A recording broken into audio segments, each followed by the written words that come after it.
आता मेट्रोलॉजी डिपार्टमेंटने सांगितलं की उद्या याची शक्यता आहे, तरी ते लोकांपर्यंत पोहोचत नाही. पोहोचलं तरी कळत नाही.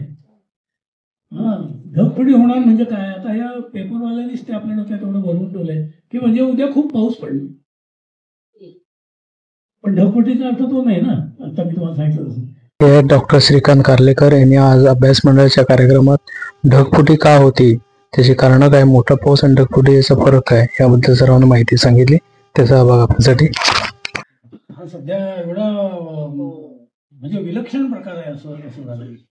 आम्ही काही ढगफुटी बघितली ऍक्च्युली. जेव्हा मी विद्यार्थ्यांना घेऊन जायचो पूर्वी, तेव्हा त्याची काही उदाहरणं पण सांगतो आम्ही. त्यामुळे ते काय एक्झॅक्टली आहे मला माहिती आहे आणि कसं दिसतं. आणि आजकाल तर इतकं प्रचंड डेव्हलपमेंट आहे, ऍडव्हान्समेंट आहे शास्त्राची. त्यामुळे तुम्हाला जर नेमकं माहिती असेल ना की उद्या अमुक अमुक वाजता ढगफुटी होण्याची शक्यता आहे, तर यू कॅन ऑब्झर्व. आणि तुम्हाला ते जे चित्र आहे ना, आता मी मॅडमशी बोलत होतो, भागवत मॅडमशी, ऍक्च्युअली असं हे तुम्हाला दिसतं की असं ढग फुटला आहे आणि सगळं पाणीच्या पाणी असं सगळं खाली येतं. म्हणजे हे आर्टिस्टचं इम्प्रेशन नाही आहे, हे ऍक्च्युअल आहे फोटोग्राफ, बरं का. तो किंवा हा, आणि हा तर जास्त हे आहे. हा जो आहे ना, हे बघा, जसा जसा तो खाली येतो तसं एकदम काळा काळा काळा असं दिसायला लागतो. कारण तो मॉइश्चर लॅडन असा क्लाउड आहे, म्हणजे मॉइश्चरने भरून गेलेला आहे. आणि डेन्सिटीमुळे आणि गुरुत्वाकर्षणामुळे तो खाली खाली यायला लागतो आणि त्याचा रंग पण बदलतो. हिमकण वर असतात जेव्हा तो असतो तेव्हा. तर तो खाली जेव्हा यायला लागतो तर that is converted into rain drops. मग ते पावसामध्ये बदलत असं. तर खूप आहे, मी सोपं करून सांगतो तुम्हाला. त्याचं मेकॅनिझम जे आहे ते खूपच क्लिष्ट आहे खरं तर. हा, परंतु आपण बघू, विचार करू. हे तुम्हाला मी अशासाठी सांगतोय की ही एवढी जी गावं आहेत, इथे काही काही मी दाखवण्याचा प्रयत्न केलाय, सगळी नाही दाखवले. बघा, ही सगळी गावं मी बघितली होती. म्हणजे आमच्या कॉलेजमधल्या विद्यार्थ्यांना घेऊन जेव्हा मी गेलो, हे खूप म्हणजे फ्रॉम से 1982-83 तेव्हापासून ज्या ट्रिप्स वगैरे घेऊन गेलो त्या वेळेला. पण त्यावेळेला म्हणजे पूर्वी आता भागवत सरांशी बोलत होतो ते अगदी बरोबर आहे की त्यावेळेला हा प्रकार कमी होता. ढगफुटी असं फार क्वचित दिसायचं. आणि मी जे बघितलं होतं ते साधारणपणे डेहराडूनला एक बघितलं होतं 78 मध्ये. त्यामुळे मी ते मुद्दाम वेगळं लिहिलंय. आणि ह्या हाईट्स का लिहिल्या तरी तुम्हाला मी सांगतो, ही हाईट अबव्ह सी लेवल आहे. समुद्र सपाटीपासूनची याची उंची प्रत्येक गावाची. डलहौसी आहे, धौलाधार रेंज आहे, चंबा आहे, केलांग आहे, चिनाब रिव्हर, धर्मशाला, मनाली, कुलू, जोगिंदरनगर, मंडी, शिमला, सोलन, नाहन, चंदीगड, अंबाला, डेहराडून, चक्राता, ऋषिकेश, हरिद्वार, मसुरी, श्रीनगर आणि जोशीमठ ही महत्वाची ठिकाणं आहेत. आणि हे इथे जाऊन मी आलोय. म्हणजे तुम्हाला असं नको वाटायला की हे मी कुठलं तरी घेतलंय आणि तुम्हाला सांगतोय, तसं नाही. ऍक्च्युली हे गावाला जाऊन म्हणजे तिथे तो जो प्रश्न आहे भूस्खलनाचा, जो आपले दोन भाग आहेत त्याचा, म्हणजे एक ढगफुटी आणि त्याच्याशी रिलेटेड म्हणजे भूस्खलन आहे. अशी ही सगळी ठिकाणं आहेत. आता हे अगदी अलीकडचं आहे. म्हणजे 5 ऑगस्ट ते 9 सप्टेंबर या कालखंडामध्ये ढगफुटी आणि त्यामध्ये झालेल्या विध्वंसक भूस्खलनाची आत्ताची नवीन उदाहरणं. याच्या आधीची काही आहेत, परंतु हे सांगण्याचा मुद्दा वेगळा आहे. 5 ऑगस्ट ते 9 सप्टेंबर या वेळेला इथे तुम्हाला क्लस्टर दिसतो, असं जवळ गावं दिसतात. आणि दुसरा क्लस्टर हा इथे आहे. आणि ही सगळी जी आहेत ही गावं ही हिमालयाच्या पायथ्याची, म्हणजे ज्याला शिवालिक हिमालय म्हणतात, खालच्या बाजूला तिथे ही सगळी गावं आहेत. आणि ही याची हाईट बघा, म्हणजे तुम्हाला इकडचं वरचं जे आहे ते 3996 आहे आणि खालचं आहे ते 694 आहे. हा क्लस्टर एक आहे असा, हा एक ग्रुप आहे असा, आणि हा दुसरा ग्रुप आहे. आणि हा संबंध मधला जो भाग आहे, हा ज्या ठिकाणी तुम्हाला ढगफुटी दिसत नाही झालेली आत्ता ह्या दरम्यान, तो बऱ्यापैकी कमी उंचीवरती आहे. म्हणजे इट इज बिटवीन 694 हिअर आणि 912 इथं आहे, म्हणजे त्याच्यापेक्षा खाली. याच्यावर एक साधी गोष्ट आपल्याला कळते की ढगफुटी होण्यासाठी काही विशिष्ट उंची पाहिजे, त्याशिवाय ते होणार नाही, म्हणजे दिसणार नाही. You cannot expect. पण आजकाल हे एवढं बदललंय क्लायमेट की सगळी गणितं चुकायला लागली. यावर्षी तर सगळ्या हे जे भाकीत करतात ना हवामानाचं, ते फार झोपले सगळे. काय एकही हा वाक्य बरोबर नाही आला असं म्हणून सगळे बदल. आपल्याकडे डेटा खूप आहे, रेकॉर्ड्स आहेत, प्रोजेक्शन्स आहेत. 5 वर्ष झालं म्हणजे आता पुढे काय होईल मी सांगू शकतो यावर्षी, पण ते शेवटी तो एक स्टॅटिस्टिकल इन्फरन्स म्हणून राहिला आहे अशी परिस्थिती असं होतंय. तर नॉर्मली असं दिसतं आपल्याला की ह्या एवढ्या उंचीवरती हे ढगफुटी होते. सोमवारी रात्री म्हणजे मागच्या सोमवारी 15/9/25 या दिवशी उत्तराखंडच्या डेहराडूनमध्ये ढगफुटी झाली. इथला हा फोटोग्राफ आहे, ज्यामुळे तपोवनमधील अनेक घरे पाण्याखाली गेली आणि सहस्रधारामध्ये पाणी साचले. जर तुम्ही डेहराडूनला कधी गेला असाल तर तुमच्याही गावा लक्षात येते, म्हणजे इथे हे काही होईल अशी कल्पनाच नाही. डेहराडूनमध्ये 2020 मध्ये एक ढगफुटी झाली होती आणि 2022 मध्ये झाली होती आणि त्यानंतर ही आता 25 मध्ये झाली. म्हणजे साधारणपणे असं लक्षात येतं की 2020 नंतर ह्या गोष्टी सुरू झालेल्या आहेत ढगफुटीच्या. त्यावेळी इंटेन्सिटी कमी होती, यावेळची इंटेन्सिटी खूपच जास्त होती ढगफुटीची. असं तो ट्रेंड आहे. आणि हा मॅप मुद्दाम दिलेला आहे, त्याचं कारण तुम्हाला थोड्या वेळाने सांगतो मी. याच वेळेला 5 ऑगस्टला बघा, हे तुम्ही पेपरमध्ये वाचलं असेल, हर्सिल नावाचं एक गाव आहे आणि याची उंची आहे 2490 मीटर अबव सी लेव्हल. समुद्र सपाटीपासून 2490 मीटर एवढ्या उंचीवरती ते आहे. तुम्हाला दिसतं ना मॅडम? हे बघा, हे ढगफुटीच्या आधीचं घेतलेले चित्र आहे आणि इथे तुम्हाला थोडं सुरुवात अशी दिसते बघा, थोडं जसं डस्ट स्टॉर्म असतं की नाही, धुळीचं वादळ वगैरे व्हावं असं.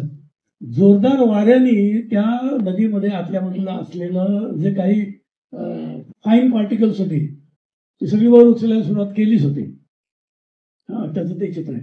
त्यानंतर तो वेग प्रचंड वाढला एकदम आणि एकदम पाऊस कोसळला आणि इथला त्याने हा एवढा भागच काढूनच टाकला सगळा संबंध. आता तुम्ही गेलात तर हे दिस डझंट एक्झिस्ट, हा भाग नाहीच आहे आज. अनेक गावं म्हणजे अनेक घरं वगैरे नाहीशीच झाली तिथून असं दिसतं. हे बघा, हे 14 ऑगस्ट आहे, 14 ऑगस्ट 2025 नवीन आहे म्हणून या सगळ्या दाखवत होत्या. हे आहे किश्तवाड जम्मू काश्मीरमध्ये.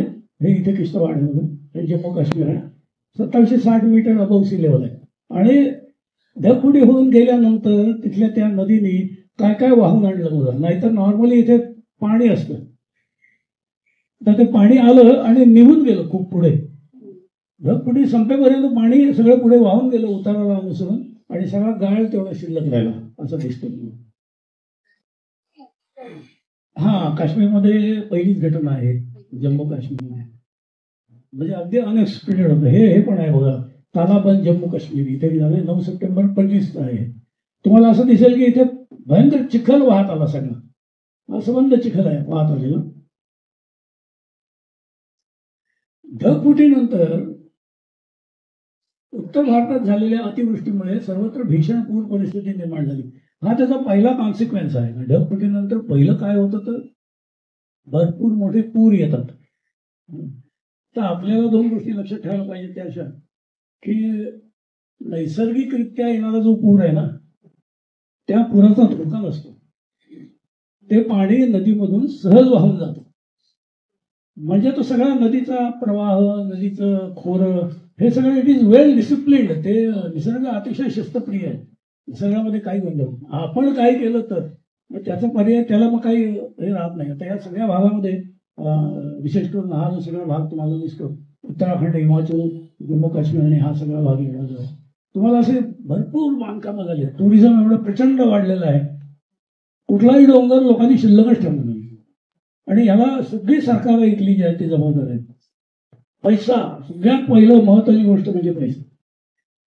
आणि त्यासाठी काय होतं, आता जर ढगफुटी झाली ना तर हे संकट नाही ना, हे भीषण पूर परिस्थिती निर्माण करतं. त्याची काही उदाहरणं बघू आपण, म्हणजे लक्षात येईल की किती आपल्या कंट्रोलच्या बाहेर गेलंय. आता लोक म्हणतात की आम्ही ठरवून ठराविक लोकांनाच वर परमिशन देऊन जायला, जसं महाबळेश्वरला केलं तसं की खाली नाही राहिलं की आज तुम्हाला फक्त 50 व्हेकल्स वर जातील. प्रत्यक्षात जातात त्या नाही, कुठेही काही रेकॉर्ड नाही, काय नाही, काय नाही. आणि वर गेल्यावर मग ट्रॅफिक जाम होतो, लोकांना राहायला जागा मिळत नाही वगैरे असं. तर कागदोपत्री खूप आहे योजना, प्रत्यक्षात काही होत नाही. आणि हे संकट प्रामुख्याने उत्तराखंड, हिमाचल, जम्मू काश्मीर इथे भयावह प्रकारे कोसळले यावर्षी. अशा घटना आणि त्यामुळे होणारी जीवित आणि वित्तहानी ही हिमालयात वारंवार येणारी आपत्ती आहे. म्हणजे जुनं आहे, तसं नवीन नाही आहे. फक्त एवढंच आहे की या आपत्तीची जी तीव्रता आहे ती आता वाढली खूप, आणि ती माणसाच्या ऍक्टिव्हिटीमुळे वाढली, माणसामुळे वाढली. पूर्वी एवढी नव्हती. मुळामध्ये ढगफुटी फार कमीच होती खरं तर. पण एकाएकी पाऊस पडणं, जास्त पाऊस पडणं हे होतं, पण त्याचा त्रास नाही व्हायचा. आणि आता इथे तुम्हाला एक वेगळा भाग मला तुम्हाला सांगायचा आहे. इथे तुमच्या लक्षात ठेवा, हे क्लाउड बर्स्टची स्टेशन्स आहेत. म्हणजे वारंवार कुठे ढगफुटी होते या भागामध्ये. मग त्याचा हा इथे क्लस्टर आहे, एक इथे क्लस्टर आहे आणि इथे क्लस्टर आहे. आणि याचा खूप वर्षाचा रेकॉर्ड आहे. आणि मग तुमच्या लक्षात येईल याची जर उंची बघितली ना, या कलरने उंची हे दाखवलं इथे, हे एलिव्हेशन बँड दाखवलंय. तर साधारणपणे तुम्हाला एक 2 ते 3,000 मीटर किंवा 3,000 ते 4,000 मीटर या एवढ्या भागामध्ये, म्हणजे कलर बघा तुमच्या लक्षात येईल, या भागामध्ये जास्त ढगफुटी आहे. उंची वाढली की ढगफुटी फारशी होत नाही. हे तुम्हाला या चित्रात ढगफुटी हे म्हणजे अचानक आलेला स्थानिक आणि जोरदार पाऊस. तो स्थानिक आहे, लोकलाइज्ड आहे. म्हणजे कोथरूडला पडला तो बाकीच्या ठिकाणी पडेल याला काही गॅरंटी नाही. तो तिथेच पडेल आणि तिथेच विध्वंस करेल, इतका तो लोकलाइज्ड आहे. जोरदार पाऊस आहे. याची व्याख्या अनेकदा एका तासात सुमारे 10 चौरस किलोमीटर इतक्या लहान क्षेत्रात 100 मिलीमीटर म्हणजे 4 इंच किंवा त्याहून अधिक झालेला पाऊस अशी केली जाते. म्हणजे बाय डेफिनेशन तुम्हाला व्याख्येनुसार एवढा पाऊस हा एका तासामध्ये झाला पाहिजे. पण हे कोणालाही माहिती नसल्यामुळे थोडासा पाऊस वाढलेला वाटला की ढगफुटी झाली. पेपरमध्ये कितीतरी वेळ येतो, आज इथे ढगफुटी झाली, उद्या इकडे ढगफुटी झाली. आम्हाला नेहमी असं वाटतं, अरे ढगफुटी इथे होईलच कशी, होणारच नाही ना. म्हणजे जिओग्राफिक सिच्युएशन डझंट अलाउ ढगफुटी. मग तो अतिशय कॅज्युअली वापरलेला शब्द आहे. आता होतं काय, हे पेपरमध्ये आलं की ते लोकांच्या मध्ये ते पसरतं. त्यामुळे पाऊस जास्त पडला की लोकही म्हणतात ढगफुटी झाली. सायंटिफिकली नाही, सायंटिफिकली तुम्हाला ते असं एवढं दिसलं पाहिजे की 10 चौरस किलोमीटर म्हणजे 10 बाय 10 चौरस किलोमीटर लक्षात. तर ह्यामध्ये तुम्हाला एवढा मोठा पाऊस 100 मिलीमीटर जो यावर्षी मुंबईमध्ये पडला, ढगफुटी सारखा सदृश. कारण ढगफुटी आणखीन काही गुणधर्म आहेत किंवा केव्हा होते काय. सामान्यतः ही ढगफुटी डोंगराळ प्रदेशात होते. म्हणून म्हटलं तुम्हाला की मुंबईमध्ये झाली ती ढगफुटी नव्हती, तो अतिरिक्त पाऊस असा होता. या अतिवृष्टीच्या घटनेत वारंवार गडगडाटी वादळे आणि गारपीट होते आणि त्यामुळे पाणी जलद साचल्याने विनाशकारी पूर आणि भूस्खलन होते. हे बघा, हे असं दिसतं तुम्हाला. याचं वर्णन करू आपण थोड्या वेळाने, म्हणजे एक्झॅक्टली काय आहे ते कळेल तुम्हाला. हा प्रकार आवर्ती वादळापेक्षा खूप वेगळा आहे. आवर्ती वादळ म्हणजे सायक्लोनपेक्षाही वेगळं आहे. सायक्लोन आपल्याला ज्यामध्ये वाऱ्यांची मुवमेंट ही वक्राकार गोल अशी असते आणि ते वर जात असते. चक्राकार हे बघा, ते दाखवलंय त्यामध्ये. हे असे आरोही वादळ असते. हे वादळ आरोहीच आहे, ज्यात प्रचंड शक्तीने ऊर्ध्व दिशेने कमीत कमी वेळात जास्तीत जास्त उंची गाठणाऱ्या हवेचा मुख्य सहभाग असतो. म्हणजे ही हवा जी आहे ना, ही फार प्रचंड वेगाने वर जाते. ते तिथे दाखवलेलं आहे. त्याचे सायंटिफिक डिटेल्स सांगतो तुम्हाला. हे बघा, काही विवक्षित प्रदेशात निर्माण होणाऱ्या वायुराशीच्या आरोही अस्थिरता म्हणजे त्याला कन्व्हेक्शनल इनस्टॅबिलिटी असं म्हणतात. कन्व्हेक्शनल इनस्टॅबिलिटी म्हणजे हवा तापून वर जात असताना ते ठराविक पद्धतीने नॉर्मली वर जाते. जशी हवा तापते तशी ती प्रसरण पावते आणि मग ती हळूहळू हळूहळू वर जाताना तुम्हाला हे वेगळं आहे. इथे तुम्हाला टेम्परेचर ग्रेडियंट त्याचं बदललेलं दिसतं. एका ठराविक उंचीनंतर एवढं तुम्हाला इथे दिसतं. टेम्परेचर ऑफ रायझिंग एअर हे इथे दाखवलेलं आहे.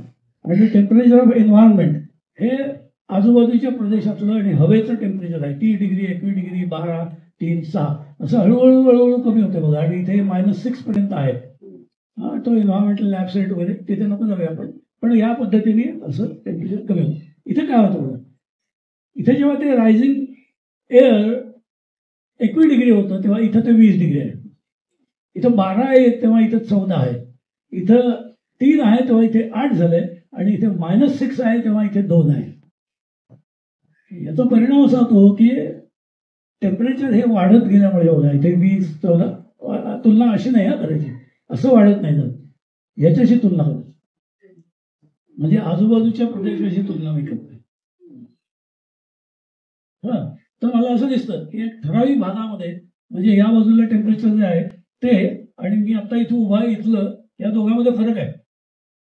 ते एन्व्हायरमेंटल आहे आणि हे इथल्या हवेच्या पुंजक्याचं टेम्परेचर आहे. हा, आणि ही हवा जी वर जात असते ती या पद्धतीने वर जाताना काय होतं, याचा परिणाम वेगळा होतो. याचा परिणाम असा होतो की ढगाचे असे पुंजके बनायला लागतात टेम्परेचर. रायझिंग एअर वॉर्मर आहे, ही वॉर्मर आहे, आणि rising air is now warmer than it surrounding and rises on its own. ती टेम्परेचर वाढलं की ती ऑटोमॅटिकली भराभर वर जायला लागते हवा, असं होतं. पण ही परिस्थिती सगळीकडे होत नाही. त्याच्यामधून मग अशा तऱ्हेचे ढग तयार होतात. क्युम्युलस ढग म्हणतात. तर ते अशा पद्धतीने याची वाढ व्हायला लागते आणि ते त्यातला मुख्य भाग आहे, म्हणजे ढगांची ऊर्ध्व दिशेने होणारी हालचाल आणि वाढ. आता ही धरालीची जी आपत्ती झाली या काही दिवसापूर्वी 5 ऑगस्ट 25, आज प्रगत तंत्राच्या साहाय्याने ढगफुटीचे खूपच अचूक भाकीत करता येते. पण धोक्याची सूचना मिळूनही आभाळातून अचानकपणे होणाऱ्या या नैसर्गिक आक्रमणापुढे माणूस अगदी हतबल होऊन गेल्याचं दिसतं. काही गोष्टी तुम्हाला सांगतो, मोठ्या गमतीच्या आहेत त्या. म्हणजे समजा जरी मेट्रोलॉजी डिपार्टमेंटने सांगितलं की उद्या याची शक्यता आहे, तरी ते लोकांपर्यंत पोहोचत नाही. पोहोचलं तरी कळत नाही. ढगफुटी होणार म्हणजे काय, आता या पेपरवाल्यांनीच ते आपल्या डोक्यात एवढं भरवून ठेवलंय की म्हणजे उद्या खूप पाऊस पडला. पण ढगफुटीचा अर्थ तो नाही ना, आता मी तुम्हाला सांगितलं तसं तो विध्वंसक आहे. त्यामुळे ढगफुटी होते हे जेव्हा मेट्रोलॉजीवाले सांगतात ढगफुटी होण्याची शक्यता आहे, तेव्हा अगदी यू कॅन बी शुअर की उद्या भरपूर पूर येणार आहे आणि बरंच काही होणार आहे. पण आपल्याकडे कसं आहे, अनअवेअरनेस खूप, अवेअरनेस नाही, लोकांना आधी माहीत नाही. लोकांना शिक्षण मिळू नये अशीच यंत्रणा असावी की काय, अशी काही वेळेला शंका येते आपल्याला. आणि पेपरवाले जे काही लोकांना शिकवतात ते भयानक असं झालेलं आहे, विचित्र आहे ते. त्यामुळे ते समजून घेणं फार महत्वाचं आहे की ढगफुटी म्हणजे नेमकं काय आणि कसं. आता ही धरालीची आपत्ती आहे, त्यावेळेला काय झालं ते थोडक्यात हे गाव होतं इथे गेले, धराली विलेज आहे आणि ही नदी आहे, इथे भागीरथी नदी आहे, त्याचा सेक्टर आहे. हॅलो, ही भागीरथी नदी आहे. इथे नंतर झालेलं डिपॉझिशन ऑफ सेडिमेंट्स, म्हणजे हे सगळं मटेरियल जे आहे हे नदीमधलं सगळं असं इथे भरून गेलंय. आणि ही खीरगंगा नदी आहे, खीरगड रिव्हर. हे संबंध गाव गेले बघा, हे गाव पूर्वी एवढं होतं, हे सगळं गेलं गाव. इतकी हानी होती, म्हणजे हानीचं प्रमाण हे खूप मोठं आहे त्यामध्ये. धरालीमध्ये आणखीन एक प्रकार दिसला की इथे मड फ्लो दिसला, म्हणजे चिखल वाहत आलेलं दिसतं. हा सगळ्यात चिखल आहे, सगळ्यात चिखल. आणि ही जी आहे ना, ही मिलिटरीवाल्यांची कॉलनी आहे, मिलिटरीच्या लोकांची कॉलनी आहे. भरपूर नुकसान झालं. आणि आता हे वरचा फोटो तो मिळाला नाही, इथे म्हणे हे हा जो चिखल आहे तो लोकांच्या घरामध्ये शिरला, वरून वाहून येत असताना. तुमच्या लक्षात येतं, दिसतो वेगळा वगैरे तो चिखल. 5 ऑगस्ट 25 रोजी उत्तराखंडमध्ये उत्तर काशीच्या धराली, म्हणजे आता तुम्हाला सांगितलं हे त्याचं एक्झॅक्ट लोकेशन आहे. हे फार महत्वाचं असतं, रेखांश अक्षांश मध्ये त्याचं नेमकं लोकेशन सांगणं फार महत्वाचं. म्हणजे मी असं म्हटलं की उत्तराखंडमध्ये काय किंवा अमुक गावाच्या जवळ ढगफुटी झाली, याला काही अर्थ नाही. You have to express that in terms of longitude latitude, म्हणजे तो एक्झॅक्ट पॉईंट होतो. तर ते ह्या अक्षांश रेखांशावरती आणि सुखी टॉप या दुसऱ्या भागामध्ये अनुक्रमे 45 आणि 2690 या मीटर उंच ठिकाणी अनेक ढगफुटी झाल्या या वेळेला. हा एक नवीन पॅटर्न आहे, मल्टिपल क्लाउड बर्ड्स. पूर्वी असं व्हायचं नाही, पूर्वी एक क्लाउड बर्ड झाला की एक तेवढाच व्हायचं. आणि मग त्याचे परिणाम काय असतील ते बघायला आहे. आता एक झाला की लगेच दुसऱ्या जवळ होतोय असं दिसायला मला. ह्या 2 ठिकाणी यावर्षी झाला. म्हणजे एक ते सुकी टॉप म्हणून आहे इथे इथे दिसेल तुम्हाला.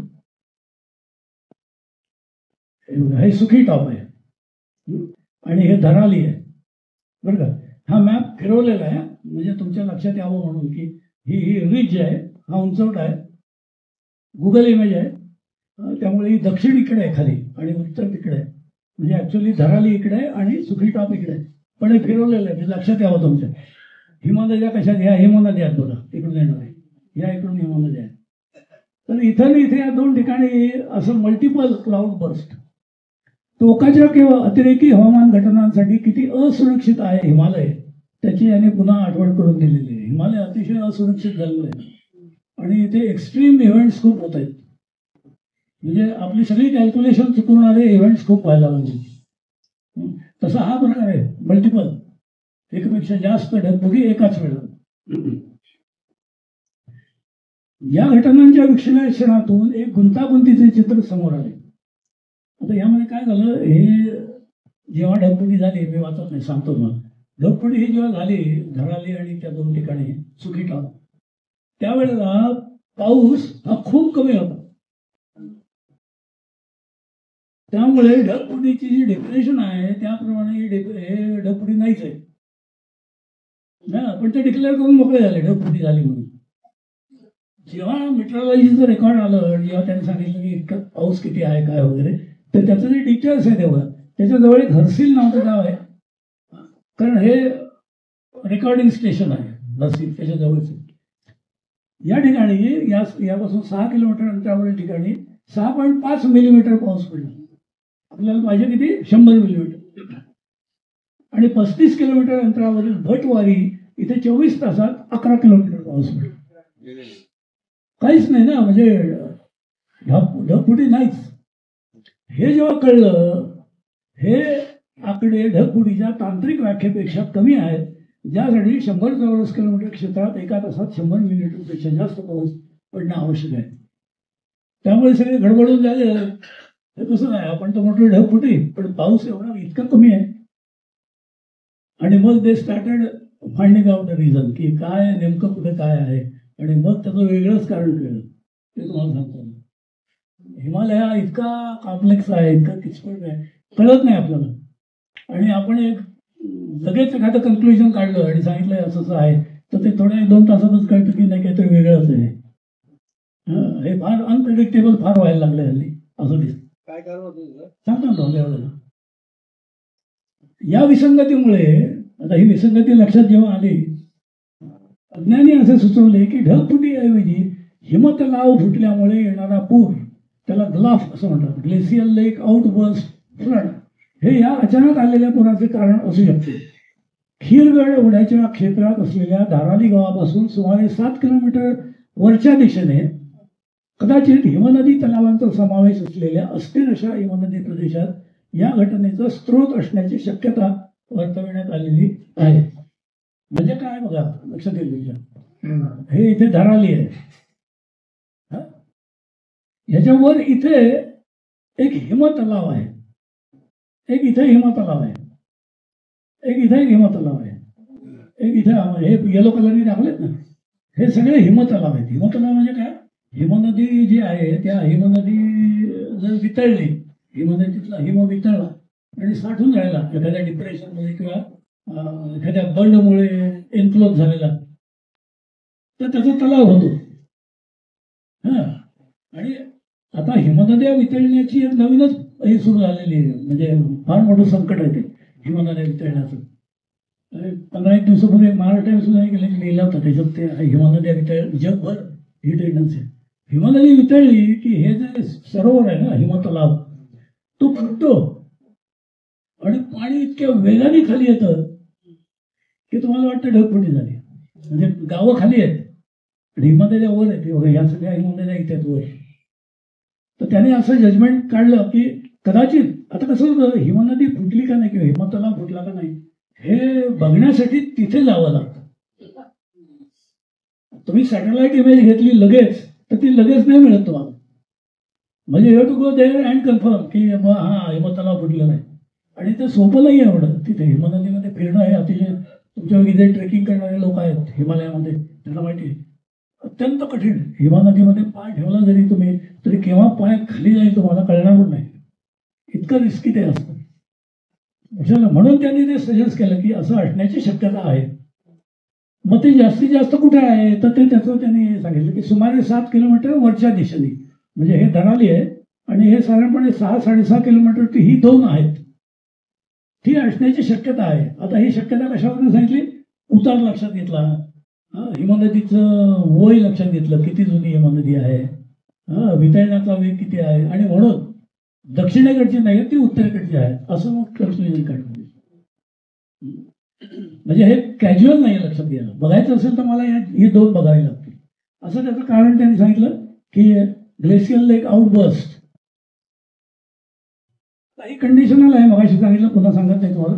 ढगफुटी होण्यापूर्वी आरोही वादळात हवेत अनेक लहान लहान वायू कोशिका म्हणजे एअर सेल्स असे तयार होतात. तर हे एअर सेल्स आहेत बघा. हा एक एअर सेल आहे, हा एअर सेल आहे, आणि हे टेम्परेचर त्याचं कसं कमी जास्त होतं ते दाखवलंय. आणि हे ग्राफच्या सहाय्याने दाखवलं. बाष्पयुक्त हवेचे प्रबळ प्रवाह ऊर्ध्वगामी होऊन क्युम्युलोनिंबस प्रकारच्या ढगाची झपाट्याने निर्मिती होती. हा जो ढग आहे ना, क्युम्युलोनिंबस म्हणतात त्याला, आणि हा पावसाचा ढग आहे. आणि हा तुम्हाला सहज दिसतो. म्हणजे केवढं तरी मोठा आकाश व्यापलेला आहे असं तुम्हाला दिसतो, छत्रीसारखं, लाईक ए कॅनोपी किंवा मशरूम जसा असतो की नाही तसं दिसतं तुम्हाला. नॉर्मल पावसाळ्यामध्ये क्युम्युलोनिंबसची एवढी वाढ होत नाही. आता हे जर मला नक्की माहिती असेल तर असा ढग बघितला तर लक्षात येईल ना काहीतरी वेगळं आहे. जसं सुनामीच्या वेळेला झालं की सुनामी येण्यापूर्वी समुद्र आधी मागे हटतो, आणि मग तो जोराने वर येतो. आता हे आपल्याकडे माहितीच नव्हतं ना एवढ्या सुनामी झालेल्या. त्यामुळे पाणी कमी झाल्यामुळे बरेचसे तिथले फार्म हे जे होते कोळी वगैरे लोक स्थानिक ते समुद्राच्या दिशेने गेले आणि त्यांना कळण्याच्या आत दुसरी लाट आली मोठी. म्हणून हे नॉलेज फार महत्वाचं आहे. नेमकं निसर्ग कशा पद्धतीने कार्य करत असतो हे कळणं आवश्यक आहे. तर असा जर दिसला मला क्युम्युलोनिंबस तर त्याच्यावरनं खूप मोठा पाऊस पडणार हे नक्की होतं, लक्षात ठेवा. धुळीच्या वादळाशी जर मी तुलना केली, हे तुम्हाला मुद्दाम अशासाठी सांगतो की एका खूप चांगल्या प्रथित यश अशा वर्तमानपत्रामध्ये असं आलं होतं, एक वाक्य होतं त्याच्यात, मी जे फार खटकलं मला वाक्य, वाचलं त्या धरालीमध्ये जी ढगफुटी झाली ती एखाद्या वाळूच्या वादळासारखी होती. आता हे त्या पत्रकारांनी बघितलेलं नव्हतं निश्चितपणे. काय त्यांनी ढगफुटी बघितलेली नाही, हे वाळूचं वादळ बघितलेलं नाही. त्यामुळे त्या लोकांच्या मनात संशय निर्माण होतो ना, मग ते क्लिअर करणं आवश्यक असतं. आणि आमचे काही विद्यार्थी आहेत MSc त्यांनी मला लगेच फोन करून विचारलं की सर हे असं कसं काय. म्हटलं नाही, ते पूर्णपणे चुकीचं आहे, तुम्ही फोटो बघा तुमच्या लक्षात येईल. हल्ली कसं झालंय, तुम्हाला गुगलवरती खूप इमेजेस दिसतात, त्यामुळे यू कॅन कम्पेअर. आता हे जे आहे, हे चित्र जे आहे, ही ढगफुटी आहे. आणि हे ऍक्च्युअल मी घेतलेलं आहे. मी 78 मध्ये डेहराडूनला होतो एरियल फोटोग्राफीचा कोर्स करण्यासाठी. तेव्हा आम्हाला त्यांनी लिहिलं होतं, या पोटा साहिब या नावाचं गाव आहे, 416 मीटर अबव सी लेवल आहे. आता ही जी वादळ होतात ना, कुठली धुळीची वादळ, हे कमी उंचीवर होतात. उंची बघा 416 मीटर आहे. त्यामुळे त्याची तुलना होऊ शकत नाही. आणि हे बघा, याचा फॉर्म बघा कसा आहे. ही हवा वर जाते आणि ही वर गेलेली हवा खाली आली, म्हणजे हवा म्हणजे पाणी होऊन खाली येते. त्यामुळे ते it cannot be a dust storm. ते डस्ट स्टॉर्म नाही, धुळीचं वादळ नाही. त्यामुळे ती तुलना करणं महत्वाचं असतं. म्हणून हे मुद्दा तुम्हाला स्लाइड दाखवले नाही. ऊर्ध्व दिशेने होणारी जलद वाढ हे त्याचं महत्वाचं अर्थातच कॅरेक्टरिस्टिक आहे. कालांतराने ठराविक उंची गाठल्यानंतर जलकण निर्माण होऊन गुरुत्वाकर्षणाने, सगळ्यांनी मगाशी विचारलं तेव्हा, ते हिमकण नसतात, ते जलकण होतात, खाली येतात. आणि वेग आणि तीव्रता इतकी असते की विवक्षित भागात विध्वंसक पूर येण्यासारखी गोष्टी होते. थोडं रिपिटेशन होईल बोलताना. हे बघा, आता ह्याला काय ओरोग्राफी लागते, म्हणजे असं वर हे असं, हे जे वारे आहेत हे वर जाणारे वारे लागतात नेहमी. आणि ते उष्ण होत आहेत, हळूहळू वर जातात, ढग तयार होतो आणि तो एकदम खाली येऊन तुटतो. म्हणून याला डोंगराळ परिस्थिती असणं आवश्यक असतं. पर्वतामुळे हवेच्या आरोहणाला प्रत्यक्षपणे मदत होते, म्हणून पर्वतामध्ये ढगफुटी होते, पण सह्याद्रीत नाही होत. म्हणजे ते वाक्य चुकीचं आहे. पर्वतामध्ये ठराविक उंचीच्या वर ढगफुटी होते, त्यामुळे नुसतं डोंगराळ भागामध्ये ढगफुटी होते हे तितकं बरोबर नाही. कारण हवेच्या पुंजक्यांचं जे आरोहण आहे, म्हणजे वर जाणं जे आहे ते व्हायला पाहिजे, जे आपल्याकडे होत नाही सह्याद्रीमध्ये. तुम्ही बघितलं असेल, तुम्ही जर माथेरानला उभे राहिलात, महाबळेश्वरला उभे राहिलात, तुमच्या लक्षात येते ढग कसे तयार होतात. तुम्हाला आपल्याकडे चित्र नाही दिसत. हळूहळू हळूहळू हळूहळू पुंजका तर दिसतच नाही. असं मोठे मोठे प्रचंड मोठे ढग असतात, म्हणजे तुम्ही त्या ढगामध्ये असता सुद्धा उभे राहिले. हिमालयात तुम्ही गेलात ना तर नाही, तुम्हाला वेगळं दिसतं. तुम्हाला असं दिसतं की शेजारी माझ्या ढग आहे, पण मी जिथे आहे तिथे ढग नाहीये, काहीतरी असं धुसर that is known as aerosol. सोबत सांगतोय, सोबत तुमच्या मेट्रोलॉजीवाला असेल तर मला लगेच मिळेल हे चुकीचं आहे, कारण एअर सेलच्या प्रॉपर्टीज आहेत काय ठराविक. आपण त्याचा विचार नाही करत. व्हॉट आय कॅन फील, मला जे दिसतं लक्षात येतं. हा येत आहे ना लक्षात. थोडंसं कॉम्प्लिकेटेड आहे, पण इट्स व्हेरी इंटरेस्टिंग असं. तर ही ऊर्ध्वगामी हालचाल आहे आणि पर्वतीय प्रदेशात हवेचे ऊर्ध्व आरोहण सेकंदाला 30 मीटर इतकं वेगवान असतं. एका सेकंदाला 30 मीटर. इमॅजिन बघा, 30 मीटर सेकंदामध्ये वर गेलं पाहिजे, भरपूर वेगात. त्यामुळे ढगफुटीपर्यंतच्या पुढच्या सर्व घटना तितक्याच वेगाने होतात. असं ते लॉजिक आहे त्याच्या मागचं.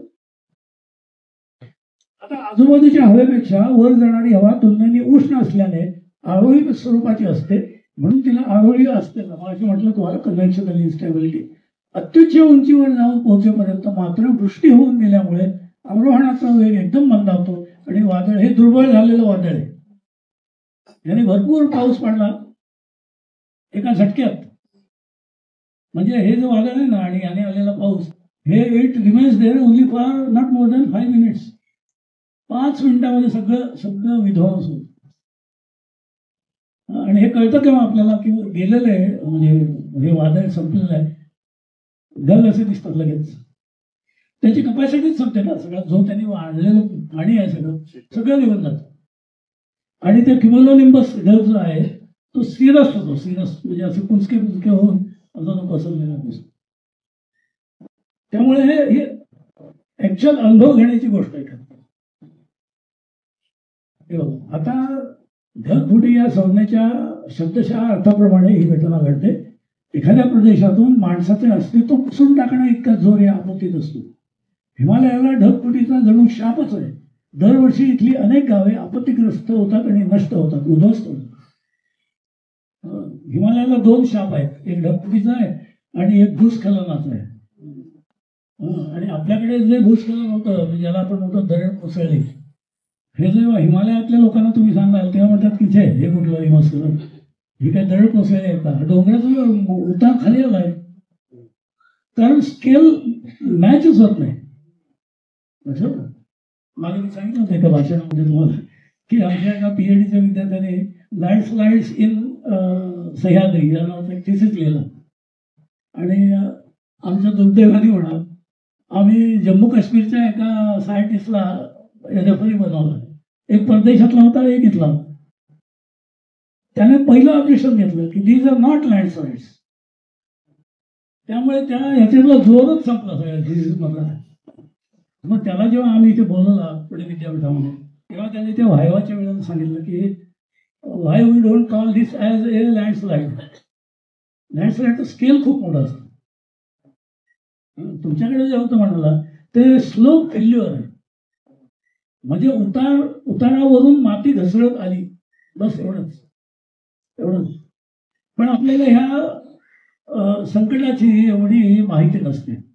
आणि दुसरं एक सांगतो तुम्हाला, हे कसं कळतं आपल्याला की डोंगर जर खचला किंवा वरून मटेरियल खाली आलं तर ते 50 मीटरच्या पुढे जात नाही, जास्तीत जास्त 50 मीटर.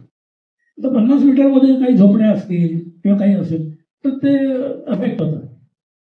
हिमालयामध्ये असं नाही ना. हिमालयामध्ये वरून खाली आलेलं मटेरियल 1.5-2 किलोमीटर पुढे जातं खाली. म्हणून ते म्हणतात ते लँडस्लाइड आहे. त्याने खूप मोठ्या स्केलवरती संहार होतो किंवा विध्वंस होतो. असं असं ते. हे बघा, हे उदाहरण तुम्हाला दाखवलं. आता काही उदाहरणं दाखवतो म्हणजे मग तुम्हाला बोर होणार नाही. ढगफुटी घडवून आणणारे हवामान बदल सामान्यपणे हिमरेषेच्या जवळपासच्या उंचीवर होतात. आता हिमरेषा म्हणजे काय? अर्थात त्याचा परिणाम खूप कमी उंचीपर्यंतही जाणवतो. हिमरेषा म्हणजे एखाद्या विशिष्ट ठिकाणची उंची ज्याच्यावर वर्षभर जमिनीवर काही प्रमाणात बर्फ नेहमीच शिल्लक राहते. म्हणजे कायमस्वरूपी बर्फ जिथे असतो ती हिमरेषा. कधीही जा तुम्ही, म्हणजे हिवाळ्यात गेलात तरी आहे, उन्हाळ्यात गेलात तरी बर्फ आहेच. आता हिमालयामध्ये तुम्हाला साधारणपणे हिमाचलमध्ये 3500 मीटरवरती ही हिमरेषा दिसते आणि उत्तराखंडमध्ये ती 4500 वरती दिसते मीटर अबोव्ह सी लेवल. आणि म्हणून लॉजिकली आणि म्हणून हिमाचलमध्ये कमी उंचीवरतीच ढगफुटी होते.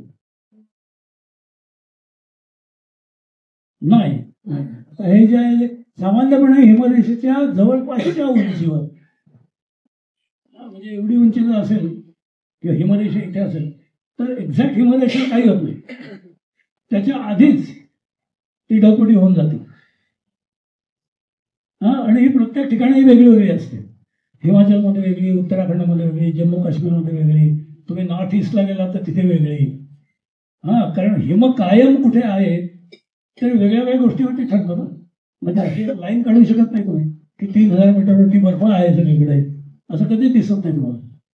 हिमालयामध्ये फिरायला गेला तर तुमच्या लक्षात येईल काही ठिकाणी जास्त, काही ठिकाणी कमी असं दिसतं.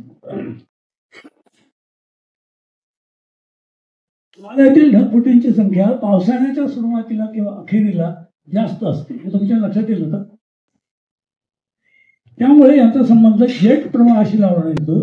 जेट स्ट्रीम हे वातावरणात उंचावर असलेल्या अरुंद जलद वाहणाऱ्या हवेच्या पट्ट्या असतात, ज्या साधारणपणे पश्चिमेकडून पूर्वेकडे सरकतात. हे दिसते तुम्हाला, जिथे उबदार आणि थंड हवेचे समूह एकत्र येतात. जेटमुळे वातावरणात विप्लव निर्माण होतो. विप्लव म्हणजे टर्ब्युलन्स. टर्ब्युलन्स म्हणजे असं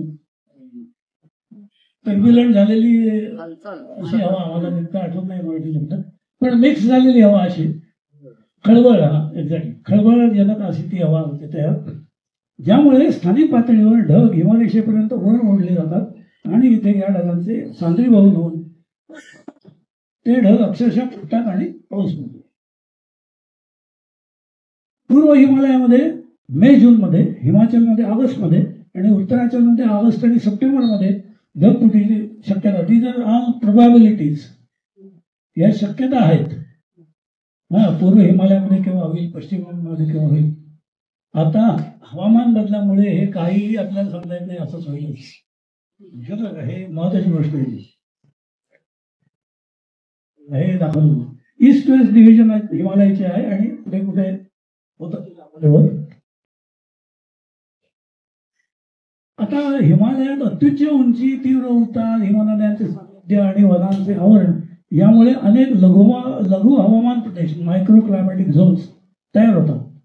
अनेक ठिकाणी आरोही परिस्थिती निर्माण होऊन ढगफुटीस अनुकूल परिस्थिती निर्माण होते आणि एकाएकी सगळी प्रक्रिया झपाट्याने होऊन पाऊस होतो. यातला महत्वाचा मुद्दा काय आहे की हे मायक्रो क्लायमॅटिक झोन्स तयार होतात.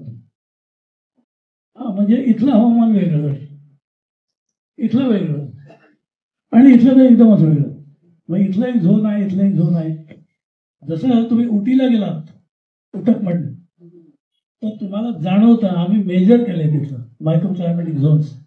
तिथे खाली तळभागापाशी बरं का एक काय म्हणायचं त्याला,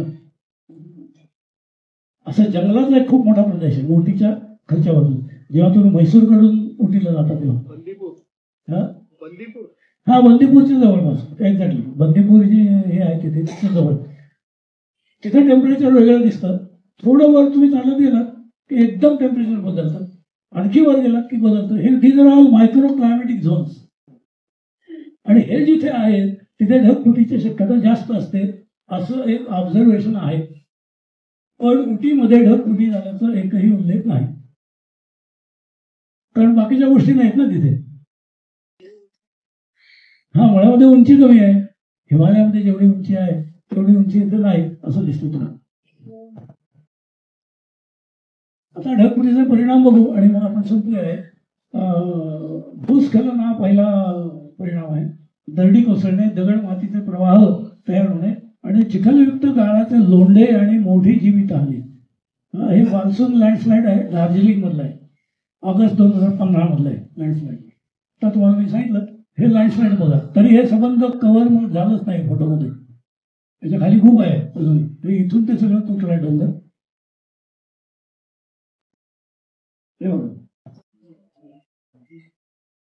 हे मला वाटतं मसुरी जवळचं चित्र आहे. मी नाही घेतलेलं, हे कुठलं तरी घेतलेलं होतं. साधारणपणे असं स्वरूप असतं हिमालयामध्ये. हे वरून फार वरून वाहत आलेलं मटेरियल आहे, खूप खालीपर्यंत वाहत येते. आणि हे चित्र जे आहे हे याचा परिणाम आहे ढगफुटीचा. ज्या ठिकाणी हे चित्र हे ज्या ठिकाणी झालं तिथे वरच्या बाजूला एक ढगफुटी झाली होती, तेव्हा हे चित्र हे आपल्याकडे पण दिसलं तुम्हाला असं. ही सगळी भूस्खलनाची चित्र आहेत, परिणाम आहे. प्रचंड मोठे दगडधोंडे हिमालयामध्ये असे दगडधोंडे दिसत नाहीत. हे सह्याद्रीमधले चित्र. कारण आपल्याकडे मोठे दगडधोंडे बेसाल्ट रॉक आहे ना आपल्याकडे, आणि हिमालयामध्ये जो आहे तो गाळाचा खडक आहे. त्यामुळे हिमालयामध्ये गाळ वाहत येतो खाली. मगाशी जसं सांगितलं मला चिखल दिसतो, गाळ वाहत येतो. आपल्याकडे दगडधोंडे येतात खाली, जे जास्त संहारक असतात. हो म्हणून आहे ते आपल्याकडे अग्निजन्य आहे म्हणून ते एक कारण आहे त्याचं. खचणारे डोंगर हा एक त्याचा परिणाम आहे. डोंगर खचतात हळूहळू, कारण हे पाणी इतकं पडतं खाली की सगळं ते मुरतं त्या जमिनीमध्ये. डोंगर उतारावर लूज होतं सगळं आणि ते डोंगर खचतो सगळं असं दिसतं. अचानक येणारे पूर तर प्रचंड आणि लगेचच येतात, 1-2 दिवसातच येतात पूर. एवढं ते पुराने रस्ताच कट केलेला आहे सगळा. चिखलयुक्त हे सगळं चिखल आहे बरं का, चिखलयुक्त गाळ आहे सगळा वरून खाली येणारा. सखल भागात जलद पूर येतो, गाळ नदी पात्रात साठतो. जेव्हा नदीने या गाळाचे सहज वहन करणे गरजेचे असते तेव्हा गाळाच्या मोठ्या प्रमाणामुळे तिची वहन शक्ती कमी होते आणि पात्र ओलांडून दोन्ही तीराच्या बाहेर पडण्याची नदीची वृत्ती वाढते असं दिसतं मला. म्हणजे जे नॉर्मल पाणी व्हायला पाहिजे ते तसं वाहत नाही, असं नॉर्मल आहे ते. तीराच्या बाहेर पडण्याची वृत्ती आहे म्हणजे काय तुम्हाला तीर दिसतच नाही, तुम्हाला ओळखताच येणार नदीचं तीर कुठे आहे. हे जे चित्र आहे हे ब्रह्मपुत्रेच्या याचं आहे, लक्षात घ्या, वरच्या भागातलं. ब्रह्मपुत्रेच्या वरच्या बाजूला असते, काझीरंगा जे आहे ना त्याच्या वरच्या बाजूला इथलं चित्र. नदीखोऱ्या आता आपण मेन शेवटच्या भागाकडे. नदीखोऱ्यातील बांधकाम आहे, मानवनिर्मित बांधकामे आणि संरचना यामुळे पाण्याचा निचरा सहजरित्या होऊ शकत नाही. शहराच्या आणि आजूबाजूच्या भागाच्या बेलगाम शहरीकरणामुळे नदीपात्रात असंख्य प्रकारचे पदार्थ येऊन पडतात. यामुळेही पाणी वाहून जाण्याची क्रिया रोखली जाते आणि विध्वंसक पूर येतात. म्हणजे केवळ गाळामुळे ते होतं असं नाही. तर हे बांधकामं जी आहेत ही सगळी बांधकामं आणि ते मटेरियल नदीत पडल्यामुळे सुद्धा नदीच्या प्रवाहाला अडथळा होतो निर्माण. हे बघा पूल बिल किती पण यावर्षी दिसलं आपल्याला, अनेक पूल पडले, अनेक पूल पडले. त्यामुळे पण प्रवाहाला अडथळा होतो आणि पाणी दोन्ही किनारे क्रॉस करून जातं पुढे. हे तुम्हाला माहिती आहे केदारनाथचा जो प्रसंग झाला, ढगफुटीच्या आधी केदारनाथ कसं दिसत होतं तुम्ही गेला असेल कोणीतरी तुमच्यापैकी काही जण. हे केदारनाथ आहे आणि इथं मंदिर आहे, हे मंदिर आहे. त्याच्या मागे ही नदी अशी येते आणि हे उन्हाळ्यातलं चित्र आहे. उन्हाळ्यात सुद्धा अजून बर्फ वितळलेलं नसतं तेव्हाचं चित्र आहे आणि हा संबंध भाग आहे. आणि त्यानंतर हे जून 15चं चित्र आहे, हे जून 16चं आहे. हे मंदिर इथे आहे बघा आणि हा संबंध चिखल वाहत आलेला आहे. इथली बरीचशी बिल्डिंग ह्या सगळ्या खराब झाल्या, मोडल्या. चिखल पसरला त्याच्यामध्ये ढगफुटी नंतरचं चित्र आहे. हे माझं सॅटेलाइट चित्र आहे, कार्टोसॅट या सॅटेलाइटने काढलेलं चित्र आहे. हे आधीच आहे, प्री फ्लड सिच्युएशन आहे ही, आणि हे फ्लड नंतर आहे, म्हणजे त्यानंतर काय काय पुढे झालं ते दाखवलेलं. हल्ली हे खूप छान झालंय, सोपं झालंय. गुगलला इमेज मिळाली तुम्हाला की तुमचं तुम्ही पण बघू शकता केवढं नुकसान झालं. तुम्हाला तिथे जाण्याची गरज नाही. म्हणून आम्ही नेहमी गमतीने म्हणतो की समुद्राचा अभ्यास करायचा असेल तर समुद्राला जायची गरज नाही. राजस्थानमध्ये जाऊन मी समुद्राचा अभ्यास करू शकतो. आणि ChatGPT आहे ना, ChatGPTला एक नुसता शब्द दिला की तो सगळी माहिती देतो. प्रत्यक्ष काम करताना लक्षात येतं की ही जी माहिती आहे ही जगभरातल्या प्रदेशांची आहे. आमच्याकडे विद्यार्थ्यांनी नवीन घटना आहे म्हणून सांगतो. PhDचा थिसिस हा म्हणजे मला वाटतं त्यांनी अक्षरशः 2 तासात लिहिला होता. 300 ते 400 आणि मला तो म्हणाला की सर जरा फक्त बघून द्या, मला माझं बरोबर आहे का चूक, कुठलं आहे म्हटलं, म्हणजे टॉपिक किंवा काय ते तसं. तो म्हटलं कोकणातल्या एका समुद्र किनाऱ्याचं वर्णन आहे आणि तिथले काय काय किनारे कसे दिसतात, समुद्राकडे कसे, ते मी सगळं लिहिलंय. म्हटलं केलं का तू हे अभ्यास केलं? हो म्हटलं गेली 2-4 वर्ष मी तेच करतोय. मला तो माहिती नव्हता विद्यार्थी, तो नुसतं हे कन्फर्म करायला आला होता की हे बरोबर आहे. जेव्हा मी ते वाचलं तेव्हा त्याला म्हटलं की यातले जवळ म्हणजे 99% गोष्टी चुकीच्या आहेत. कोकणाचा किनारा असं नाहीच आहे. कोकणातल्या पुळणी अशा पद्धतीने झिजतच नाहीत किंवा ते जे कडे आहेत ते इतके स्ट्रॉंग आहेत बेसाल्ट असल्यामुळे. तू हे जे काय लिहिले दरवर्षी 1 मिलीमीटरने, म्हटलं शक्य नाही, बघितलंच नाही तू. म्हटलं कोणी सांगितलं तुला? गाईडने सांगितलं ना तुझ्या? तो म्हणलं नाही गाईडने नाही सांगितलं, हे मीच सगळं गोळा केलंय. म्हटलं नाही बाबा मला शंका येते, मी तुझं हे अप्रूव्ह नाही करणार. तू तुझे गाईड कोण आहे त्यांना विचार, त्याने केलं तर ठीक आहे, मला माहित नाही. मग तो म्हणला सर ते ChatGPT आहे ना त्याच्यावर एक शब्द टाकला, बीचेस अँड क्लिप्स. कोकणातलं सुद्धा म्हटलं नाही त्याने, बीचेस अँड क्लिप्स. 400 पानाची सगळी माहिती दिला, जगभरातले किनारे आणि जगभरातले कडे, समुद्रकडे याची माहिती दिली. किती ढगफुटी झाली, ढगफुटी झाली आहे. त्यामुळे ChatGPT जरी असलं तुमच्या मदतीला तरी तुम्हाला काय त्यातलं बरोबर आहे चूक आहे हे कळण्यासाठी तिथे जाणं आवश्यक आहे ना. पण हल्ली फार वाढलेलं आहे, फार वाईट गोष्ट आहे. म्हणजे तुम्हाला वाईट वाटेल, हल्ली कट पेस्ट संस्कृती इतके दिवस होती, आता ChatGPT संस्कृती आलेली आहे. त्यामुळे तुम्हाला जर माहिती नसेल, मला जर माहिती नसेल की हे बरोबर नाहीये, तर तो गाईड सही करून त्याला PhD पण मिळून जाते. इतकं वाईट झालेलं आहे. आणि सगळे युनिव्हर्सिटी, बऱ्याचशा युनिव्हर्सिटीमध्ये PhDच्या थिसिसची क्वालिटी 0 झाली. क्वांटिटी तर नसते त्यामध्ये, क्वालिटी 0 झाली, काही नाही. त्याचं कारण गाईडही वाचत नाही, त्याचंही नॉलेज तिथवतच नाही, तोही ChatGPT वरती वाचत असतो. थोडं विषयांतर झालं पण तुम्हाला सांगितलं की कसं चालू आहे आजकाल. पण हे म्हणजे मटेरियल खूप तुम्हाला उपलब्ध आहे. आजची पिढी खूप भाग्यवान आहे, खूप भाग्यवान आहे. पण त्यांना हे कळत नाही आहे की यासाठी तुम्हाला तिथे जाऊन लॉजिकल कन्क्लुजन हा तो वेगळाच भाग आहे. म्हणजे हे असं होईल का नाही वगैरे. हो सगळं इंटरनेटवर. म्हणून त्याने तो 2-3 तासामध्ये त्याने PhD थिसिस लिहिलं. ऑब्झर्वेशनच नाही ना सगळं, आणि इंटरप्रिटेशन नाही, चर्चा नाही, कोणाला विचारलं नाही. एक माझीच विद्यार्थी होते, तिथं सांगतो म्हणून.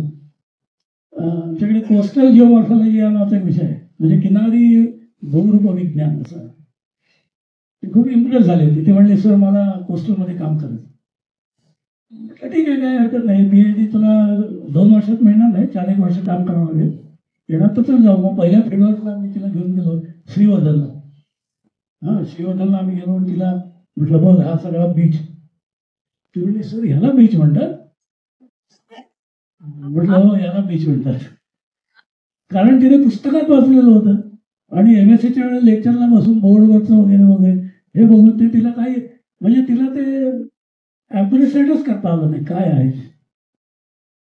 त्यामुळे सिनेमामध्ये बघून, TV वर बघून नाही कल्पना आहे.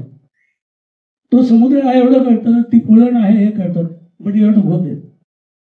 त्याशिवाय ते कळत आणि अशा अनेक गोष्टी हे पुन्हा वाढते आणि अनिर्बंध पर्यटकांच्या सोयीसाठी बांधकाम आहे आणि त्यात झालेली निसर्गाची नासधूस यामुळे उत्तराखंडचे संकट अधिक संहारक आणि विध्वंसक ठरले यात शंका नाही. पावणाऱ्या नद्यांचा त्यांच्या नदीपात्रांचा आणि नदीखोऱ्यांचा अभ्यास असे दाखवतो की नदी पर्यावरणात होणारा अनिर्बंध मानवी हस्तक्षेप हे या संकटामागचे मुख्य कारण आहे. हिमालयातील नद्यांच्या वरच्या टप्प्यातील भागात सध्या चालू असलेली जंगलतोड आहे आपल्याकडे पण आहे, हिमालयात पण आहे. ही जंगलतोड जर वरच्या टप्प्यामध्ये असेल तर त्याचे काय परिणाम होतात? म्हणजे हे जे पाणी अडकतं ना, अडवलं जातं जंगलामुळे, ते अडवलं जात नाही आणि खूप पाणी खाली येतं आणि मग त्यामुळे भरपूर मोठा विध्वंस होतो असं दिसतं. हे पुन्हा तेच वाढलेली वस्तू वगैरे चित्र नुसती बघा, मग तुमच्या लक्षात येईल भूस्खलन केवढ्या प्रमाणावर स्केलवरती होतं. ही बांधकामांची वाढलेली संख्या आहे. तर बघा ना काय बांधकाम, हा सगळा उतार आहे डोंगर, हिमालयातलं चित्र आहे. असंख्य बांधकाम आहे आणि ही विकास कामं अतिशय धोकादायक बनलेली आहेत. जोशीमठ, मगाशी मला कोणी प्रश्न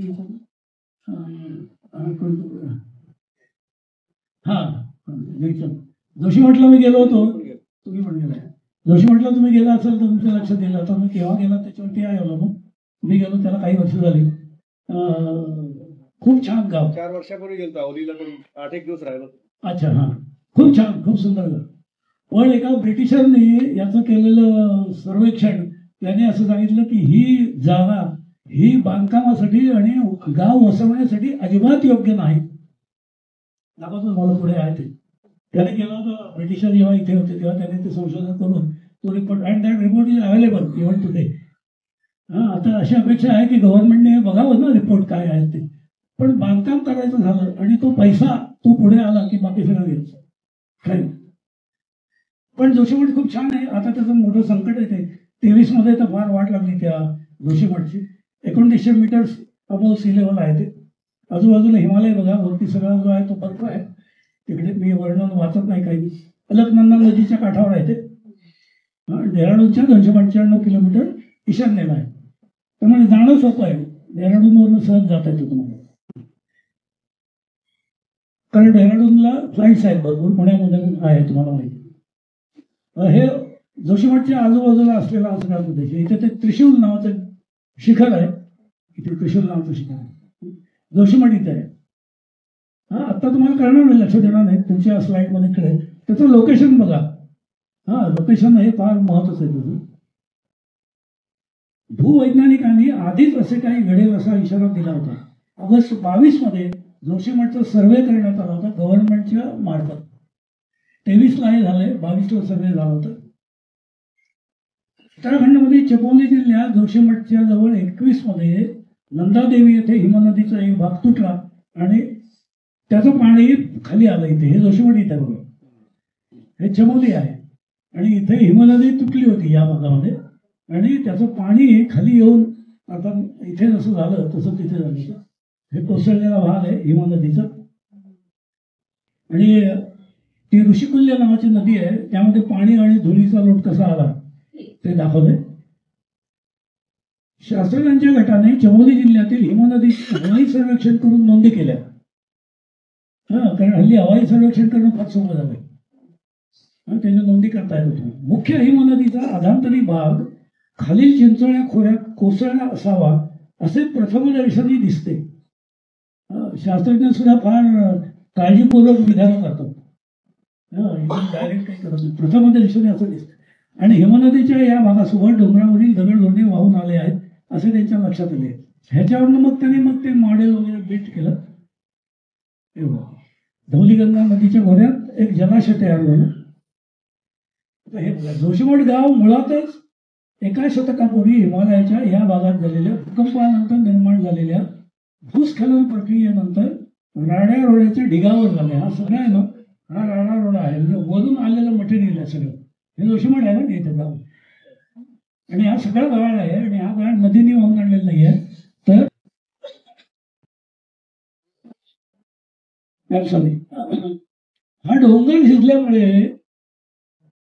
जो रोडा इथे आला त्याच्यावरती एक गाव वसलेलं आहे आणि कोणीही शहाणा माणूस म्हणणार नाही की इथे वस्ती करावी. हा म्हणजे तो जो जिओ टेक्निकल सर्वे असतो की नाही इंजिनियर करतात त्या इंजिनियरनी सुद्धा सांगितलं पाहिजे की ही वस्ती करण्याची जागा नाही. पण पुन्हा एकदा वाईट गोष्ट पैसा कितीतरी ठिकाणी हिमालयामध्ये आणि मोठ्या मोठ्या गावामध्ये सर्वे झाल्याचे उल्लेख आहेत. त्यांनी सांगितलं पण आहे इथे हे करू नका इथे करू नका पण तरी झालेलं आहे ना.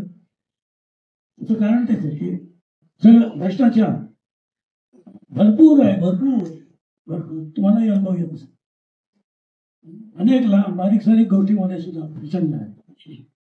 रस्ते पण चौपदरी करायचे रस्ते हो रस्ते रुंद करायचे मोठे करायचे आणि सगळी व्यवस्था ही टुरिस्ट लोकांसाठी आहे.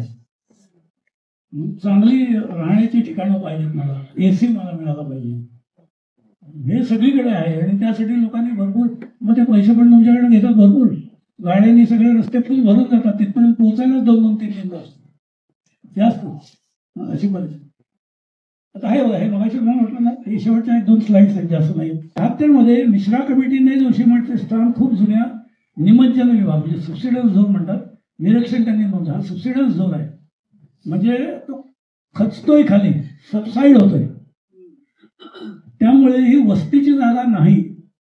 नॉट फेवरेबल फॉर सेटलमेंट नाही करायचं. हे रिपोर्ट्स अवेलेबल आहेत तरी सुद्धा केवढी वस्ती झाली जोशीमठ प्रचंड एवढं. त्यामुळे 1-2 शेवटच्या स्लाइड्स आहेत. उत्तराखंड राज्यातला सध्याचा हा उत्पात वरवर पाहता नैसर्गिक वाटत असला तरी तसं तो नाही असे अनेकांना वाटते. हिमालयाच्या कुशीत गेली 3 दशके विकासाच्या नावाखाली जो स्वैराचार चालू आहे त्यामुळे ही आपत्ती आहे. हे बघा डोंगर उतर बघा कुठून इथे भूस्खलन झालेलं आहे त्याच्यावरतीच पुन्हा नवीन वस्ती झाली. हा आता हे खाली निघून गेलं आता हे वरचं खाली येईल ना काही दिवस काही फिकिरच नाही कोणाला कसं कमी आहे. थँक्यू. ही वितळणारी हिमनदी आहे. वितळणारी हिमनदी वितळताना अशी दिसते तुम्हाला.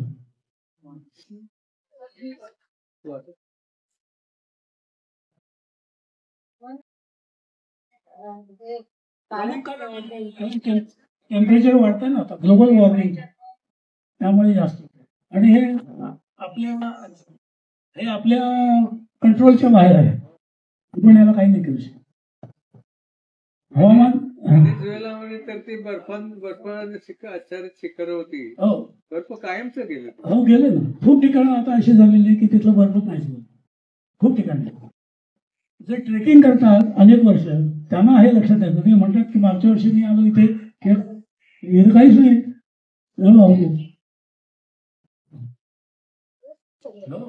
आता ह्याचा एक फायदा सांगतो तुम्हाला. हे हिमनद्या वितळल्यामुळे काही वर्षापूर्वी हिमनदीच्या गाळामध्ये जे जे काही अडकलेलं होतं ते सगळं आता दिसायला लागलं. त्यामुळे आर्किओलॉजीवाले जाम खुश आहेत. ते म्हणतात आम्हाला ही हाडं मिळाली ह्या वस्तू मिळाली इथे बूट पडलेले दिसले इथे एखादा गिरिया रोग दिसतोय पडलेला त्याचं स्केलेटन दिसतोय मला जाम खुश आहेत आर्किओलॉजीवाले. ते म्हणले हे हिमनदी अशा वितळल्याच पाहिजे. जाताना अक्षरशः वैराट वाटतं त्या डोंगरात हायड्रो इलेक्ट्रिक प्रोजेक्ट इतके कमी भरपूर प्रोजेक्ट्स आहेत. निसर्गाची प्रचंड नासधूस आहे प्रचंड नासधूस आहे. आपल्याकडेही आहे. आपल्याकडे किनारे सगळे खराब झालेत आता आणि सह्याद्रीमध्ये तर आहे हळूहळू दिसायला येस. 2013 साली जो केदारनाथला जो मोठा सर्वे झाला त्याच्यामध्ये ती शिला आली. हो हो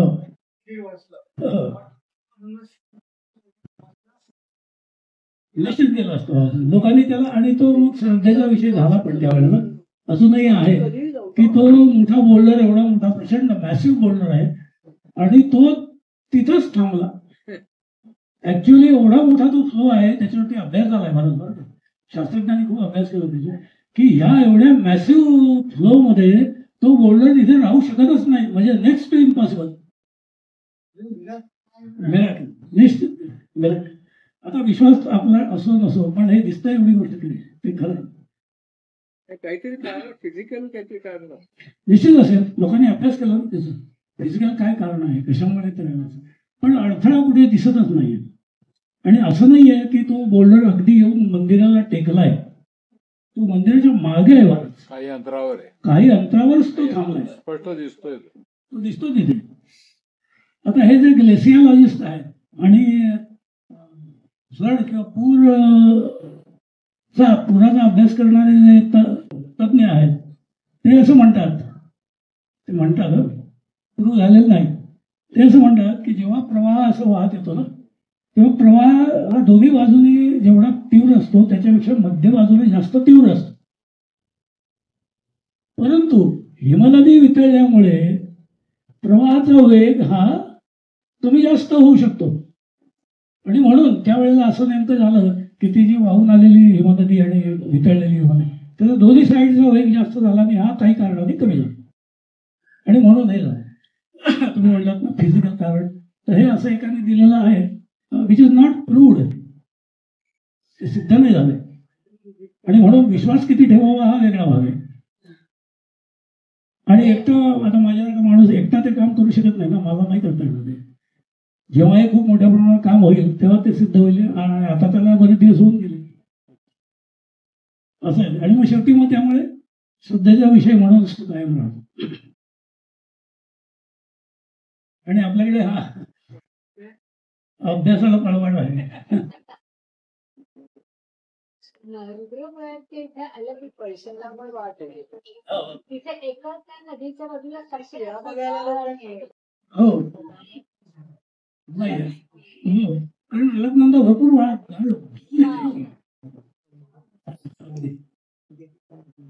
दुसरे टुरिझम व्हॅल्यू कमी कमी होत जाणार आहे परदेशात. व्हायलाच पाहिजे. आणि कमी व्हायला लागले म्हणजे कसं लोकांनी आता घाबरून जायचं नाही असं ठरवलं तरच ते होईल. तरच होईल. सर पण हे फार काळ टिकत नाही. हे जे घबराट बिबराट जे म्हणताय ना, नाही नाही हे मी बघतो ज्या वेळेला जाऊन तेव्हा ते मागच्यापेक्षा खूप वाढलेलंच दिसतं. पब्लिक मेमरी थोडा काळ असतं तेव्हा, दीर्घकाळ टिकत नाही. देवाच्या कधी किमान नाही असं नाही तर आम्ही जायचो कुठे. पण सरकारने ते चारही जे जोडायचं ठरवलं खुरच वेळेपण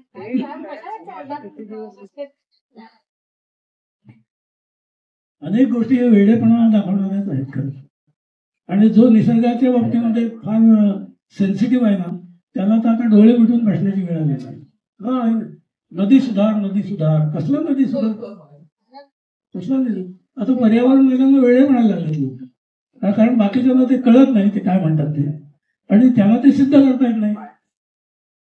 आपल्याकडच्या बघा ना नद्यांची काय अवस्था आहे. मोठा नदी उगमापासून पुण्यात येईपर्यंत तिची काय अवस्था आहे. आमचे डॉक्टर राजगुरू म्हणून होते, शरद राजगुरू, गेले ते वर्ष झालं. शरद राजगुरू त्यांनी या नदीचा इतका अभ्यास केला. ते असं म्हणले की पूर्वी म्हणजे किती एक 15 वर्षापूर्वी नदीचा फ्लो जो आहे ना तो इतका सुरेख होता. त्यांना म्हटलं मी 15 म्हणजे तरी तुम्ही खूपच हे सांगताय. माझ्या अंदाजाप्रमाणे 20-25 वर्षापूर्वी होता, आता नाही. आपल्याकडे नदीवरती इथे पूल, इथे पूल, इथे पूल. कारण मला क्रॉस करायचं ना, मी महत्वाचा माणूस आणि माझी सोय झाली पाहिजे. आता या पुला आपल्याला असं वाटतं की पूल म्हणजे काय नाही, पण पुलामुळे सगळे सर्क्युलेशन बदलतात, नदीचं सगळं फ्लो बदलतो. हा ते खांब येतात आणि नदीचं ओरिजिनल त्याचं जो काय म्हणायचं त्याचं जे डिझाईन आहे ना ते पूर्ण बदलतं. हे सगळ्यांना माहिती आहे. सगळ्या इंजिनियर्सना माहिती आहे. हे जे प्रमोटर्स आहेत त्यांना माहिती आहे. पण नाही करायचं, कारण वेगळी आहेत.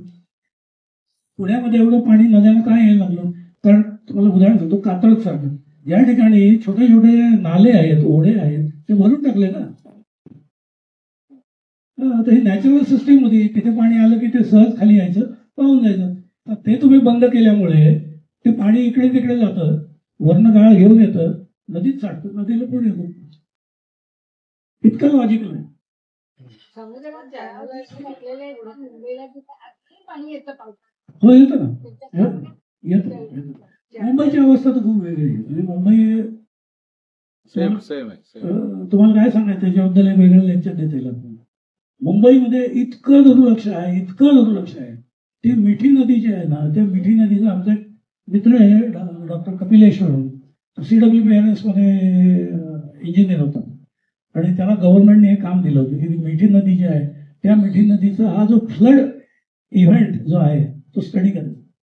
त्याने हा भला मोठा रिपोर्ट लिहिला, सगळी माहिती गोळा केली, काढली, दिली.